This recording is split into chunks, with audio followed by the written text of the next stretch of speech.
Bertempat di Balai Kota Bogor, PJ Wali Kota Bogor Heri Antasari menggelar pertemuan dengan tim transisi Dedi Jenal Mutakin untuk membahas internalisasi dan harmonisasi visi misi Wali Kota dan Wakil Wali Kota Bogor terpilih Dedi Rahim Jenal Mutakin ke dalam Rencana Pembangunan Jangka Menengah Daerah atau RPJMD tahun 2025 yang akan segera dibuat.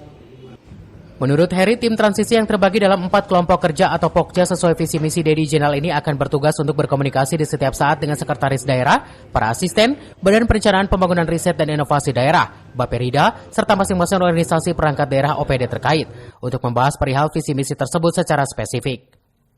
Hari ini alhamdulillah sudah resmi ada tim transisi dari Pak Dedi dan Pak JM, dipimpin oleh Pak Sofyan, ada tim pengarah juga ada Pak Nono dan lain sebagainya. Ada 4 Pokja, dan Pokja ini dibagi berdasarkan visi misinya Pak Dedi, Pak JM, Bogor Lancar, Bogor Sejahtera, Bogor Sehat, dan Bogor Cerdas.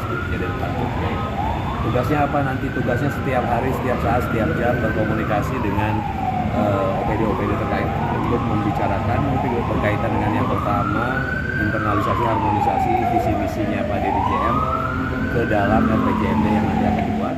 Hari ini bahwa tim transisi suara ini menyampaikan bahwa masukan tujuan ya akan didikan biar nanti melihat menyesuaikan. Tapi alhamdulillah bahwa visi misi beliau ini ya udah sesuai, udah ya sama lah kurang lebih gitu. Tadi disampaikan bahwa mungkin ada sedikit mungkin yang harus diperbaiki. Visi misi Dedi Rahim Jenal Mutakin sendiri dinyatakan telah satu frekuensi dan sejalan dengan apa yang sudah disusun pemerintah Kota Bogor, terutama dalam hal menjadikan Bogor lancar, Bogor sejahtera, Bogor sehat, dan Bogor cerdas. Dari Kota Bogor, Herman Bons melaporkan.